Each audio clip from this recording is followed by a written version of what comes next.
But first, there are two things you should know about me. I tend to be almost as afraid of losing money investing as I am of flying. On some level, I figured one fear might cancel out the other. So last Thursday, while waiting for a flight to Nashville, I pulled up a popular application called Coinbase that can be used to buy and sell Bitcoin. The virtual currency had hit $10,000 for the first time a couple days earlier, before retreating somewhat. News of Bitcoin's rapid rise was everywhere, including on CNN. For 15 minutes at the airport, I refreshed the price of Bitcoin over and over, watching as it gained and lost hundreds of dollars in a matter of minutes. I called out the price fluctuations breathlessly to my wife, who gently encouraged me not to be an idiot, before returning to her magazine. She was in good company. JP Morgan Chase CEO Jamie Dimon recently called Bitcoin a fraud and suggested people who buy it are stupid. Warren Buffett called Bitcoin a mirage in 2014 and warned investors to stay away. And yet Bitcoin has climbed more than tenfold since Buffett's warning. Earlier this month, one college friend casually told me over drinks had made tens of thousands of dollars investing in another cryptocurrency. He said he hoped it would be worth enough one day to buy a house. When I saw the price of Bitcoin fall to $9,500, I pressed buy, defying the wisdom of two finance titans and my wife.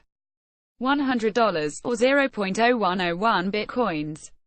A few days later, I bought another $150. By the time we got to our hotel, my stake had already gone up 10%. 1 week later, it was briefly up 100%. My wife's opinion of me has reportedly decreased by the same amount. It's an investing frenzy, plain and simple. Bitcoin cracked $1,000 on the first day of 2017. By this week, it was up to $12,000, and then it really took off. The price topped $17,000 on some exchanges Thursday, and $18,000 on at least one. Other cryptocurrencies have seen similar spikes, though they trade for much less than Bitcoin. There's a long list of factors people may point to in an attempt to explain this.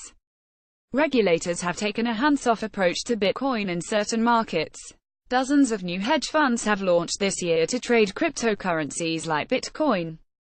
The Nasdaq and Chicago Mercantile Exchange plan to let investors trade Bitcoin futures, which may attract more professional investors. Yet a key reason the price of Bitcoin keeps going up is, well, because it keeps going up. Small investors like yours truly have a fear of missing out on a chance to get rich quick. And when the value of your Bitcoin doubles in a week, as it did for me, it's easy to think you're a genius. But you can get burned assuming it will keep skyrocketing. Some investors have likened the Bitcoin hype to the dot-com bubble. Others, like Dimon, have said it's even worse than the Dutch tulip mania from the 1600s, considered one of the most famous bubbles ever. As Buffett put it back in 2014, the idea that Bitcoin has some huge intrinsic value is just a joke in my view. Bitcoin is not backed by a company's earnings, or the strength of a government and rule of law. There's also no interest or dividends. Bitcoin serves as a new kind of currency for the digital era. It works across international borders and doesn't need to be backed by banks or governments. Or at least that was the promise when it was created in 2009. The surge and volatility of Bitcoin this year may be great for those who invested early, but it undermines Bitcoin's viability as a currency. Right now, I can use my Bitcoin holdings to pay for purchases at Overstock OSTBP, or book a hotel on Expedia EXP.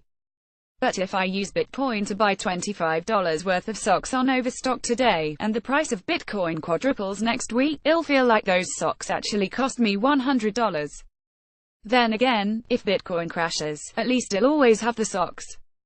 Rather than a currency, Bitcoin is being treated more like an asset, with a hope of reaping great returns in the future. Yes, the technology behind it. Bitcoin is built on the blockchain, a public ledger containing all the transaction data from anyone who uses Bitcoin. Transactions are added to blocks of the links of code that make up the chain, and each transaction must be recorded on a block.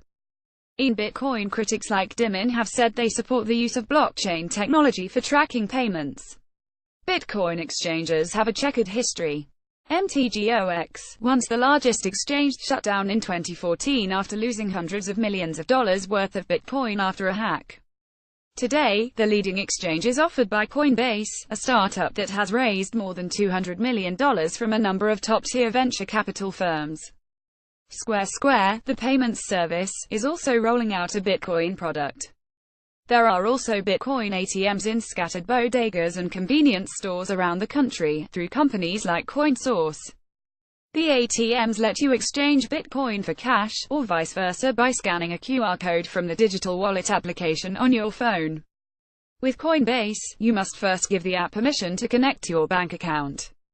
As with other stock trading applications, you pay a small fee for each transaction, buying and selling. But the transaction can take significantly longer.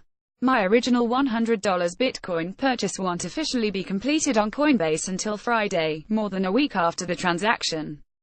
The price I bought it at remains the same, but I won't be able to sell at the earliest until Friday. If the price plummets before then, I'm out of luck. No socks for me. CNN's Selena Larson contributed to this report. CNN Money New York first published December 7, 2017, 3:02 p.m. ET.